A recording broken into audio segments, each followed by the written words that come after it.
Hello again, Cinema Appreciation class. I hope you're doing fantastically well. Today I come from you from the gorgeous Vienna Opera House in Vienna, Austria, and the film set that actually was used for Wolfgang Amadeus Mozart for Amadeus, which won numerous Academy Awards and really is a wonderful film, even though historically inaccurate, life on Wolfgang Mozart. Today we will be talking about auteur theory, what it means to be an auteur. And in honor today, I wore actually my lovely Walt Disney shirt, which talks about the different variations and movies and whether or not Disney himself is an auteur as we start looking at the features that show up. I hope everyone is very well. Now, as we learned last time, the auteur theory really began behind the cinematic magazine Cahiers du Cinéma, which revolutionized kind of film criticism with its concept that the director dominated film with their personal vision. And this was the belief by Cahiers du Cinéma, both by André Bazin, but then later on by the individuals that founded the French New Wave, people like Godard and Truffaut. And remember, Godard's Breathless is actually in your top 100 list for discontinuity editing and its new way of using both editing as well as using the juxtaposition of the camera movement in new ways, which kind of invents new ways of creating cinema.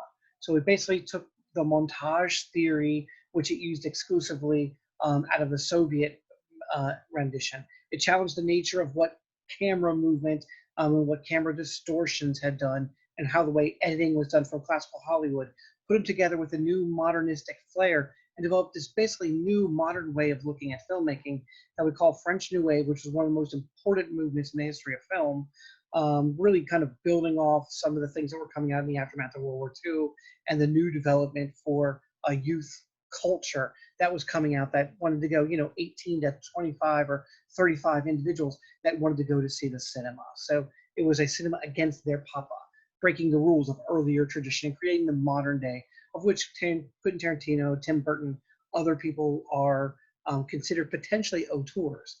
And so as we look at that film criticism, we have to look at some of the differences. If the auteur is the director and they're going to dominate the film with their personal vision, it does mean that other individuals within a particular film are not going to be nearly as important. And so some people will go to see a Steven Spielberg movie because it's a Spielberg movie and you know it's going to be excellent. But even thinking about Steven Spielberg, what's auteur about him? What's the idea of the stylistic features that we can see in a Spielberg movie that we could easily say, oh, that I've watched that, that's a Spielberg film. I can tell the difference. And that really becomes the challenge that we are faced with. Now, as we're looking at the various editing styles, which we are still on and finishing up, that come out of the film styles and genre, we know we have over here realism, classicism. No, we're going to have right here this discontinuity editing. That French New Wave is going to be right in between classicism and formalism. And auteur, depending upon how auteur a film is just a little bit over here, giving us the features. But note, if we have an auteur, potentially like Michael Moore, who is an auteur more on the realist, we could have auteurs showing up over here as well, or like Zero Dark 30, if that is an auteur film. So the editing styles and auteurism don't necessarily have to go with one another. Now, as we think about auteur, the stylistic features that actually make a film look the way it does and look different than all other films of a different director we're going to create it, that's what we've got to think about. So let's talk about someone who we all can agree on as an auteur. So if you know the works by Quentin Tarantino, he's one of the great auteurs that show up. So what are the expectations you would have in a Quentin Tarantino film? All right, violence and probably the glorification of violence. Okay, chapter cuts that are going to show up. Non-linear narratives, good. An emphasis on dialogue, and dialogue commonplace but almost sometimes nonsensical. All right, he loves the trunk shot, that lower angle looking up, showing an individual in weak versus a power dynamic around it. All right, he generally likes to look and has female heroines in a number of different films that show up. Right, he has this violence that's almost cartoonish and animated in a capacity that's real in some sense in terms of getting us to the style, but then we have the blood splatter that comes out that appears a little comical that shows up. So if we look at what you've just told me, we're going to have graphic violence, a trunk shot, a dance, car, or torture scene, chapter title, oh, the idea of the invented products, And what's on the TV, the phone, or the radio is often very important along with other features. If you see all those other features together, we could say, all right, that looks like, and that really does feel like a Quentin Tarantino film. Now, could someone emulate his style? Absolutely. But if they did, we would say, all right, that's Tarantino-esque. We would still give Tarantino the shout out. What about Tim Burton movies? As we look through Tim Burton, think about the various movies that he has. All right, we're going to have this cartoonish, kind of whimsical feature, but that also has a dark, foreboding element. All right, we're going to have gothic creatures. All right, very well might star Helen Bonham Carter, his wife, actually, of today, as well as Johnny Depp. There's actually a funny cartoon or meme out there that says if Tim Burton and Helen Bonham Carter ever get divorced, who gets Johnny Depp in custody, because he works so much with those two different individuals. All right, we're gonna have this dark moroseness that shows up, stop motion photography in many different capacities, and weird, quirky characters. Good. So we're gonna have this gothic colors. We can determine that by expressionism, battle versus light and dark, sympathetic scariness that's going to show up, stop motion, which we mentioned, which we can actually add here. So what about a Spielberg movie? And look at the variations here. So here becomes our challenge to auteur theory. Is Spielberg an auteur according to our definition? All right, we have to think about, what do Indiana Jones, Jaws, E.T., Close Encounters, Schindler's List, and Jurassic Park, Minority Report, Hook, Saving Private Ryan all share? They're not all family friendly. They mostly have male important characters. We see that in most films. So I would argue then, based upon what we're talking about with auteur theory, Steven Spielberg is not an auteur. Steven Spielberg is the best, maybe in the history of film, is the best storyteller we've ever had. When you look at a Steven Spielberg movie, you know that the story, the characters, the plot, the emotionality are going to carry it across. Think about Saving Private Ryan, one of the greatest 25 minutes of film ever, and it was made by the same individual who did E.T., arguably one of the best, if not the best, family mover ever. Then we're going to add in science in the modern day world in terms of Jurassic Park. This man, billionaire, can actually do it all. And that is the reason why Steven Spielberg's films have made more money than everyone else in the history of Hollywood. His films have made more than $15 billion. Again, $15 billion. The closest person to that after him is at about $6 billion. So it's night and day, and he's still actively making films today. What about Disney, in honor of my shirt? There are expectations in all original Walt Disney movies. No. When we talk about Disney, and if you decide to do Disney as your auteur theory for this particular week, you are faced with a challenge, because you can't use modern day Disney movies or Pixar movies. They're not Walt Disney movies. They're Walt Disney Company movies. But remember, Walt Disney is only directly in charge of the following 6 movies. So you would have to base it upon Pinocchio, Snow White, Fantasia, Sleeping Beauty, Bambi, and Dumbo. That is the canon, and he's got a little bit of impact on Peter Pan, but this is the canon where he's the director, executive producer, and everything else basically is made in this style, but in this style in terms of its impact would be Disney-esque or run by the Walt Disney Company. All right, so we're going to have animation. He's absolutely going to focus on animation. He's going to take dark fairy tales and turn them light. If you go back and you look at the background between Pinocchio, Dumbo, Bambo, Snow White, all right, the morality in it is going to be very easy to assess between good and evil. You're going to know from the very get-go who the good people and the bad people are. But note, what you just told me is the basis of almost all animation. The idea that it's going to be child focus, good versus bad morality. You know, this is not a Miyazaki that we're talking about in Japanese anime, where there's complicated that we're going to see later on. We could make the argument that Miyazaki absolutely is an auteur by our current standards. Disney, however, very well might not be, because we'd have to base it upon these 6 films, and yet all animation is also going to share this, even from animation at its own time period. If you go back and look at the Looney Tune cartoons, which are developed contemporaneously. So here's what we would have to rely on.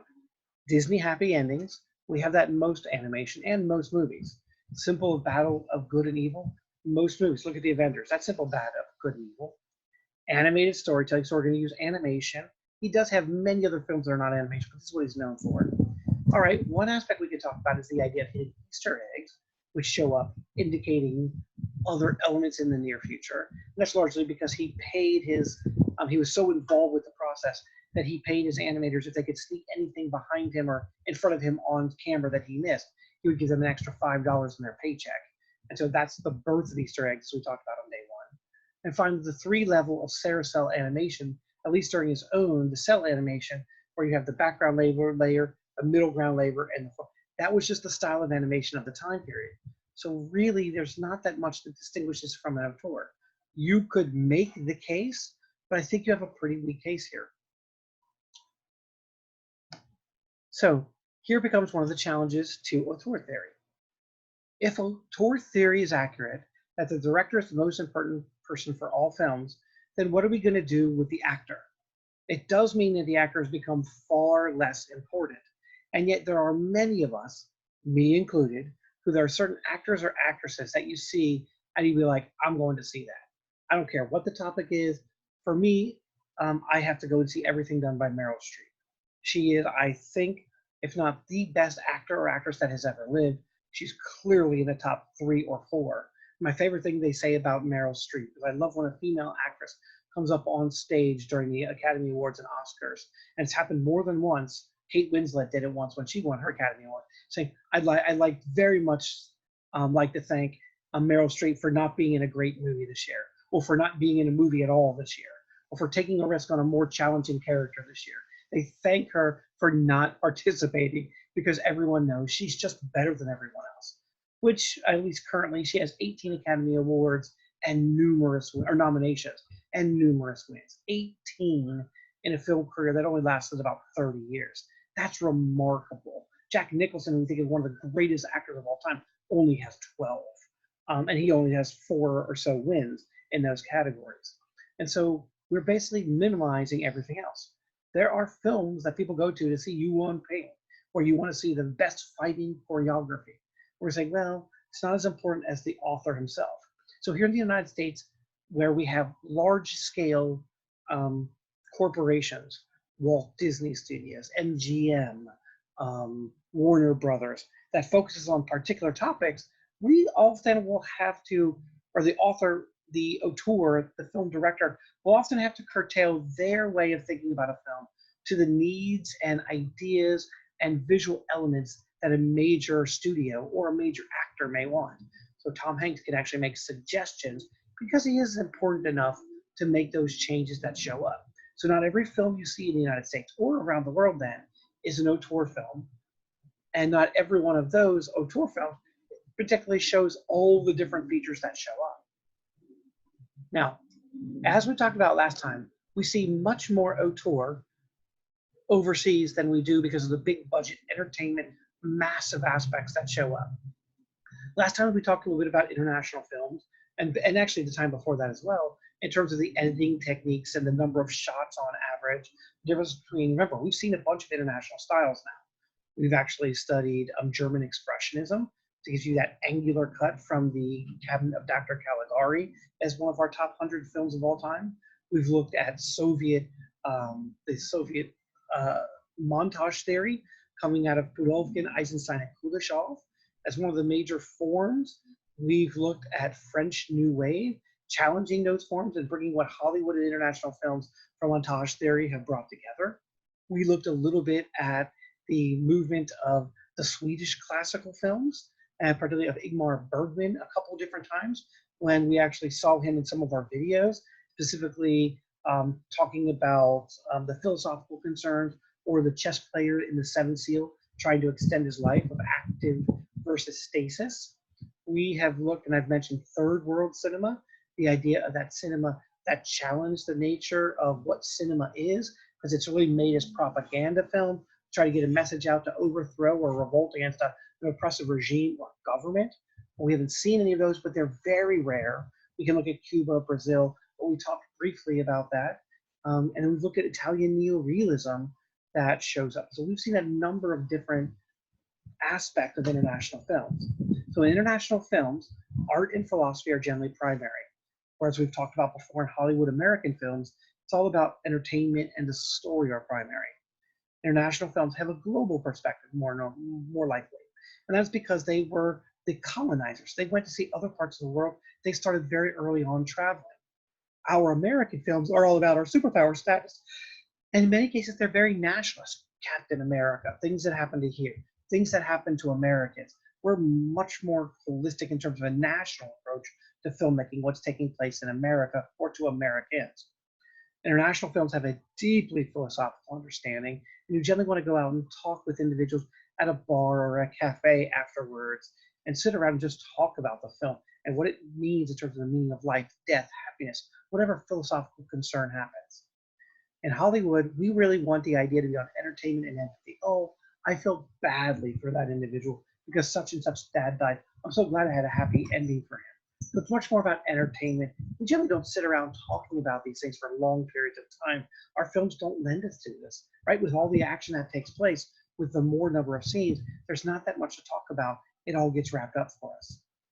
This is born in international films, born out of World War One and World War II poverty and despair, and deals with that despair as a way of kind of that not only are we alone, but everyone else is in this boat today. We have the idea of escapism of World War II and Great Depression. We have the idea we want to get away from our problems for 2 hours. And that still kind of carries over today.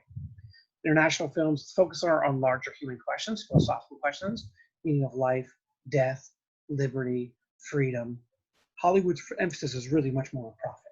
Now, international films, still have to pull a profit. They are businesses, but they're not willing to pull huge profit or needing the idea of pulling huge profits if it's at the rate of actually, or it's at the risk of cutting out some of the philosophy. Case in point, I lovely number of years ago got to work on a film that I'm very proud about as a cultural consultant called Moana. Moana came out basically a little while, about a year after Frozen. And Frozen so wrote the record books that initially Moana, on this Polynesian character, this princess, this chieftain, who would become the chief in the future, this young girl, challenging gender roles and dynamics from the area. We initially were thinking, wow, it would be wonderful if the film could make $200 million. Think about that. If the film could profit with, after all the payments, it would make $200 million, we were going to be happy. Then Frozen hit, and we hit the Frozen phenomena. The Frozen phenomena is Frozen made more than $1 billion. So our idea of making more than 200 million and being a successful Disney film quickly got shot up to 300, 400. At the end, we're like, please let it make $500 million to be competitive within the Disney pantheon of what people think. And thankfully, it did make that 500 million. But think about the difference, that focus on profit. International films dominated by auteur theory. Hollywood films, it's dominated by the American star system. We actually have few auteur directors. We've got our Coen brothers, we've got our Tarantino, we have our Tim Burton, but the rest of them really are much more in the studio model. Now, there are others we could throw out there, Wes Anderson, for example, but it really is based much more about the American star. We're more likely to go see a film that has Brad Pitt, Angelina Jolie, Robert Downey Jr., Chris Evans, Chris Hemsworth, any of the Chris Pratt, than we are to say, all right, I'm going to go see a film by this particular director. That doesn't happen nearly the extent. The one notable exception to that, or two noticeable exceptions, are really going to be Tim Burton, because we know what we're going to expect, and Quentin Tarantino. The international films generally have about 1,000 shots on average. They're slow paced. You're meant to see the background. And the Hollywood one is 1,500 shots on average. And so even how we deal with the excess is different. Think about these two films, a Hollywood version versus the neo-realist version of Bicycle Thief or Thieves, as it's supposed to be called, by Vittorio De Sica, versus the Pursuit of Happiness. Pursuit of Happiness, individual starts off the very bottom rung and slowly is going to run up to the rags and the riches. We're going to have a very happy ending. bicycle thieves, we have a crushing blow at the end where the son sees the dad who's been struggling to maintain a life for his family and feed him steal a bicycle so he can get a job. And this dad is his hero. He's crushed. Look at the theory here. Oh my goodness, these are two difficult films to watch, one much more so than the other one. Both of these actually deal with rape in very different ways. Terrible, terrible aspect. One of the worst crimes I wish we prosecuted much more harshly because it does impact lives, and particularly because it is actually ironically so common. 1 out of every 4 women we think in the United States of America will be sexually assaulted at some point in her childhood, all the way up to her adulthood. And the fact that we only prosecute 2% is a travesty of both justice but for our female population. So what we're doing as we're looking at these two is Rashomon is the story. Remember that Kurosawa, one of the 5 most important filmmakers. So we're going to be slow and lyrical, and we're going to have to watch the sexual abuse or the variations of the sexual abuse because they can show it 4 different times as we put the story together.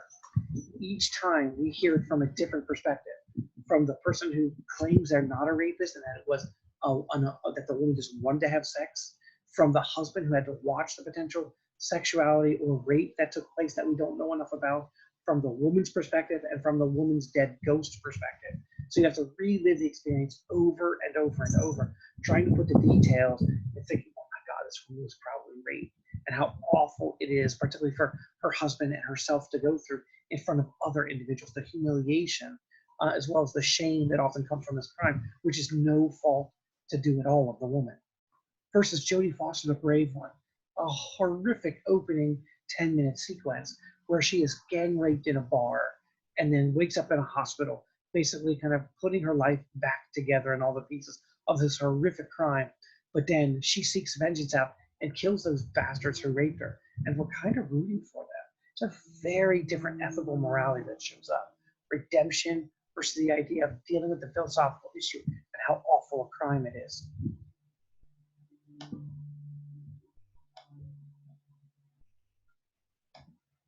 Oh, and so when we do auteur theory, the question then, that was a short one. The question is, as we come back to the very beginning, auteur, this week you will be doing an auteur theory. And on that auteur theory, you are going to have to find a director who is an auteur from one of our top 25 directors that are listed for you. You will need to discover one that is an auteur. Note the auteur features are already listed in the top 100 film list or in your the understanding of the list of the 25 great directors. Some of their auteur features are already listed there for you in case you don't know them. You will choose one film and do a thorough analysis of what is auteur about that particular director. Please make sure that you are choosing an auteur director, that a director who you can absolutely see the style in, and then choose one of his or her films. Do not, and I repeat, do not choose a director who is not on our top 25 list. The class is designed so that we actually look at these 25 directors, whether that's Hitchcock, whether that's Orson Welles, whether that is Christopher Nolan, whether that is Steven Spielberg, Stanley Kubrick. Look at those, Alfred Hitchcock, look at those individuals and make a case based upon one of their films. If you have not seen any of these films, by all means, you'll have to watch one of the films to actually do that auteur analysis that shows up. Almost everyone has seen at least one of the films or multiple of the films. Each person can only choose one film. So if if you want to do it on Timothy Burton's Nightmare Before Christmas, you have to be the first one to actually write up and post that particular film, or at least post the name so that everyone else knows, all right, this is the film that I'm going to be doing. And that's what we're looking for auteur theory. Is it the most significant, particularly in an area where we believe in the Hollywood star system more so than the directors themselves, which is unlike other parts of the world's cinema? Any other questions that we have? No? Then have a wonderful day. Bye.